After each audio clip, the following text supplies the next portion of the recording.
Saya akan membahas tentang kanonisasi.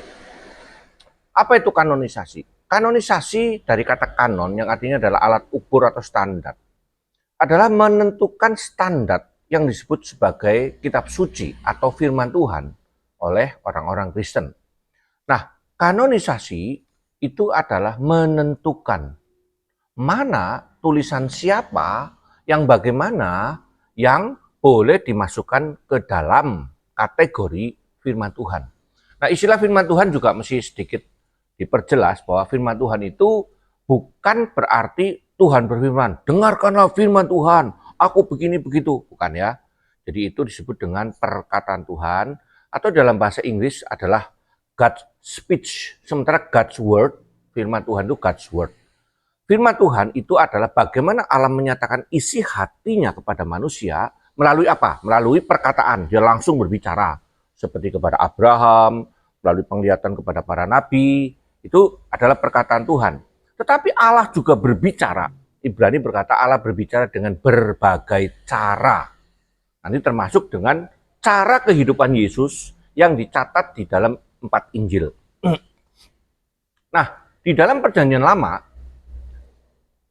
Allah berbicara kepada kita hari ini melalui narasi, melalui story, melalui kisah, melalui syair, melalui puisi. Nah, itu adalah Allah berbicara kepada kita untuk kita mengerti kehendak Allah dalam hidup kita. Itu adalah istilah firman Tuhan. Nah, kalau perjanjian lama, kita relatif sudah tenang, tidak banyak perdebatan, karena perjanjian lama adalah 39 kitab yang dipakai oleh Yesus, dipakai oleh para rasul pada zaman mereka hidup. Dan itu udah fix, ada 39. Lalu ada yang mengatakan, Pak, tapi ada Deuterokanonika. Baik, Deuterokanonika itu adalah tulisan-tulisan yang ditemukan di tahun 400 sebelum Masehi, kira-kira ya, abad 4 sebelum Masehi, sampai dengan abad pertama Masehi. Nah, apakah orang Kristen menerima Deuterokanonika? Ya, diterima sebagai salah satu tulisan-tulisan sejarah yang bisa menjadi referensi, tetapi tidak dianggap sebagai firman Tuhan. Kenapa? Pertama, orang-orang Yahudi menganggap bahwa Deuterokanonika itu tidak ditulis di dalam bahasa Ibrani atau bahasa Aram yang dipakai pada zaman itu, yang ada hanyalah di dalam bahasa Yunani. Ini anggapan mereka. Tetapi kalau bagi kami, orang Protestan itu agak berbeda. Sekarang saya berbicara diri sendiri ya. Saya tidak menganggap Deuterokanonika itu sebagai kitab suci atau firman Tuhan. Saya sudah membaca selesai Deuterokanonika versi Katolik. Saya punya kitabnya. Yang saya punya kitab sekarang adalah LAI versi Katolik, di mana tengah-tengahnya ada Deuterokanonika itu. Nah, mengapa saya tidak menganggap itu? Karena paling sederhana sekali. Yesus tidak pernah menyebut Deuterokanonika. Yesus hanya selalu menyebut kitab para nabi dan Taurat. Jadi dia hanya disebutkan Tanakh itu ya, Torah, Nebiim, dan Ketubim. Tulisan-tulisan lain itu. Dengan demikian, yang dipakai dipegang oleh Tuhan Yesus dan para rasul hanyalah Tanakh. 39 kitab di dalam perjanjian lama. Tidak pernah dikutip. Ada kutipan dari Deuterokanonika. Kalau orang Kristen menyebutnya apokrifa, karena tidak jelas itu tulisannya siapa.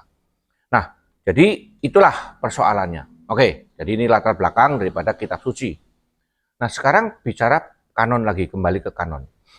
Memang pada tahun 393 sampai 397 di Hippo sana, kalau tidak keliru loh ya, itu saya tidak keliru sejarah, Agustinus sebagai salah satu bapak gereja, saya mengakui dia sebagai bapak gereja, mendorong, menginisiasi satu pertemuan yang dianggap sebagai konsili. Konsili ini dilakukan di Hippo dan di Kartago nanti tahun 397. Nah, di situ mereka menentukan kitab-kitab apa saja yang boleh dianggap sebagai kitab suci. Akhirnya 39 ini tidak diutik-utik, tapi diakui ditambahkan dengan Deuterokanonika. Betul. yang sekarang diambil oleh pihak Katolik. Tetapi kitab Deuterokanonika Katolik dan Ortodok berbeda.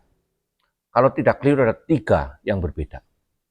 Nah, sehingga ditambahkan dengan perjanjian baru yang sekarang yang 27, itu lebih daripada yang 66 yang dipunyai oleh orang Protestan. Nah, proses pengkanonan atau konsili ini itu bukan menghasilkan kitab kanonik. Wah, kitab kanonik itu begini ya. Jadi tidak ada istilah kitab kanon. Itu orang-orang yang tidak ngerti bahasa aja yang istilahnya Alkitab kanon, tidak ada. Alkitab kanonik artinya Alkitab yang dikanon. Oke, tapi oke lah, itu masalah kecil. Zaman itu mereka bukannya mengumpulkan satu kitab demi kitab lalu ditumpuk begini lalu menjadi inilah kitab kita dipegang sampai kiamat. Bukan.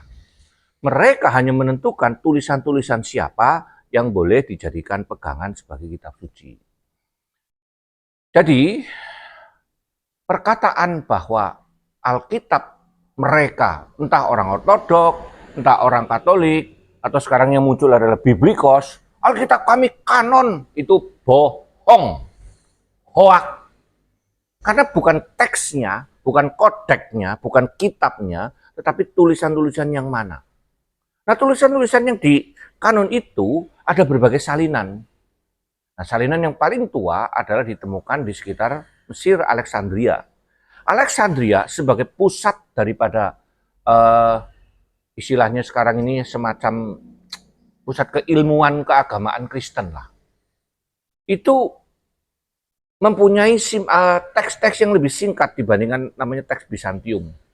Nah, naskah atau teks itu disebut naskah Alexandria atau naskah Bizantium. Itu berdasarkan apa? Berdasarkan ditemukan di mana. Jika naskah-naskah itu tercecer ya, karena ketemunya kan surat ini di mana, surat itu di mana, di sekitar wilayah Kekaisaran Romawi pada waktu itu, maka disebut dengan teks Bizantium. Kalau ditemukan di dalam simpanan perpustakaan di Mesir Alexandria itu disebut dengan teks Alexandria. Nah, teks-teks ini adalah hasil salinan-salinan dari teks asli di dalam perjanjian baru. Jadi 27 kitab pada zaman itu yang ditulis berakhir selesai sampai kira-kira tahun 95 sampai 100 dengan kitab Wahyu itu disalin secara manual, makanya hari ini dicetak, diprint dan sebagainya. Nah, teks-teks itu tentu di dalam menyalin manual itu kadang-kadang ada yang rusak, waktu dikirim pakai kapal terjadi berdebu, ada jamuran, mungkin ada kotoran kecoa, ada kotoran lalat, lalu komanya berubah menjadi titik, titik berubah menjadi koma. Itu mengakibatkan adanya variasi. Variasi itu bukan kesalahan. Kenapa? Orang-orang Kristen yang pakai akal sehat tidak mungkin berani mengatakan adanya kesalahan. Yang berani mengatakan adanya kesalahan itu adalah orang-orang yang tidak memakai akal sehat. Kenapa? Karena untuk menyatakan benar dan salah harus ada patokannya. Nah, jika satu kitab tiba-tiba diklaim dengan ini loh yang paling benar, yang lain salah karena tidak sesuai dengan kitab ini, padahal kitab ini yang dipakai yang namanya kodek itu, bahkan konon kodek tertua itu baru ada di abad ke-12. Oke lah, ada yang mengatakan di abad ke-4, ya silakan aja. Kodek itu sendiri atau kompilasi kitab yang lengkap itu sendiri hanya merupakan salinan atau turunan yang diakui oleh gereja pada waktu itu.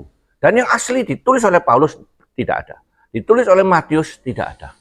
Nah, dengan demikian sebenarnya adalah sebuah kesalahan yang besar sekali ketika melakukan klaim bahwa Alkitabnya adalah kanon, Alkitabnya adalah paling benar, yang lain salah. Itu adalah sesuatu yang salah. Nah, itu dulu pagi ini saya mau menjelaskan soal itu. Nanti saya akan menjawab pada bagian yang kedua, apakah